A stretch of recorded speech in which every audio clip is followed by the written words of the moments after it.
Hi,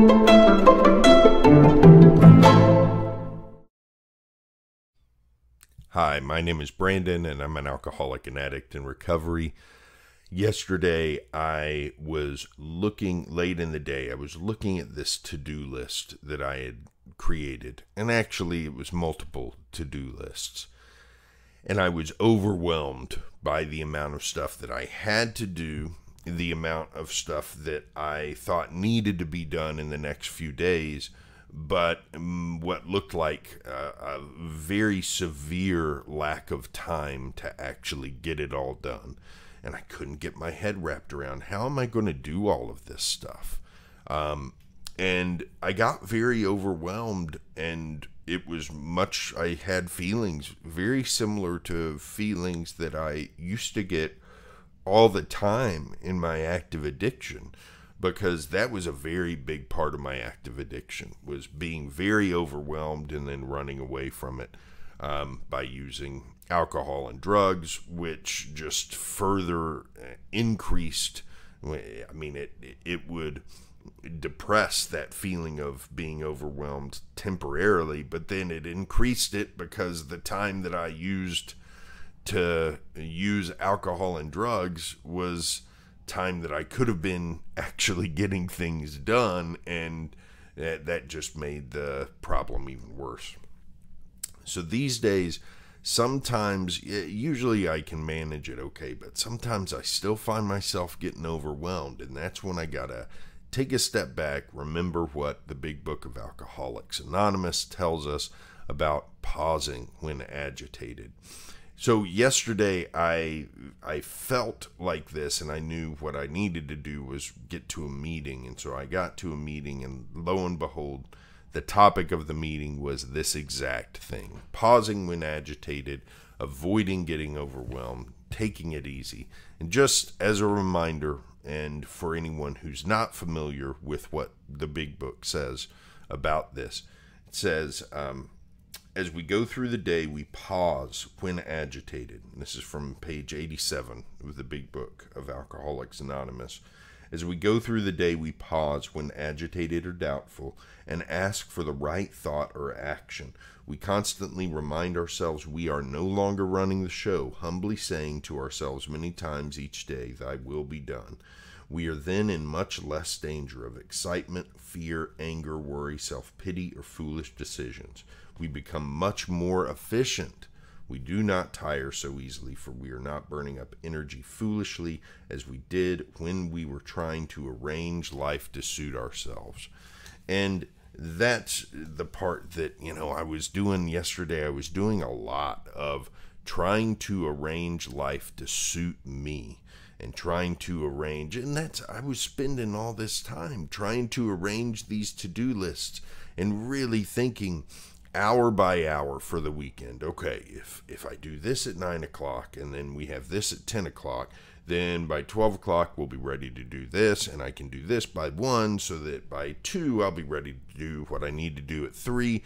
And just looking at things that way, it's exhausting, and it puts an incredible amount of stress on you, because if one thing goes wrong, then all of a sudden you're back to that state of being overwhelmed where you don't know how to handle it. And so a lot of times in recovery, I've found it easy to just go with the flow, just relax, not set up any expectations. But sometimes my brain still gets caught up, and it gets caught in the to-do lists. It gets caught in the expectations that other people might have of me. And sometimes I just forget that we're busier than other times, there are some times where you're busy and you can't get it all done, and there's some times where you're not as busy and you feel like you can get it done and have a little time to spare to do with as you please. And you just got to go with the flow. The important thing for me to remember is to look at what I can do next, and not trying to do 1 second. Okay, had to sneeze. Look at what I can do next. What's the right thing for me to do next? And not to worry about what are the next 1,000 things I have to do, because more than likely, out of that list of 1,000 things I've got to do, once I get to number 25, the rest are going to change that's just the way life seems to be. So I'm never going to get to a point where I just go through all those things and then I'm done, and then the rest of my life I don't have a to-do list. That's just not the way it works.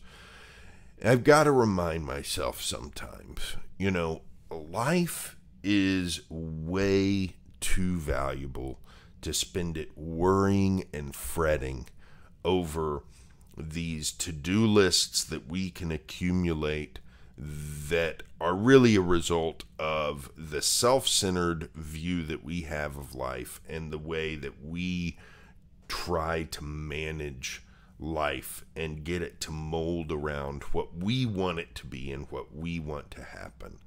It's just too short. The better way for me to approach life is to have more fun with it. And to do that, I've got to trust that what I need to be looking at is getting the discipline in my life to really, really focus on what's the next right thing for me to do. And I've fallen off about that recently, and I'm noticing that some. I need to really refocus on what's the next right thing to do.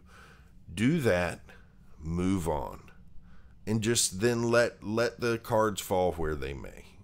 Trust that as long as I'm doing that, everything that happens, hey, that's just the way it's going to happen. So I needed that reminder, but I wouldn't have gotten, the other lesson here is I wouldn't have gotten that reminder reinforced the right way had I not recognized that I was feeling off and gone to a meeting.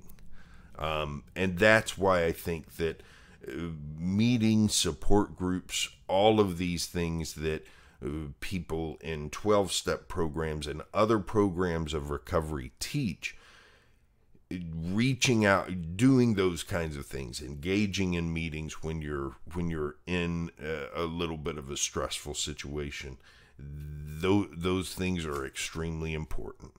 And if you're not doing those things, you're missing out on resources in recovery that can help you with some of the things that happen that aren't necessarily related to, something as simple as cravings or things like that. This is really the learning to live life and be spiritually whole part of the whole equation that we really need help with. We can't just figure that out on our own. Nobody can. So that's it for today. Hope you have a good day, and I'll be back here tomorrow with more.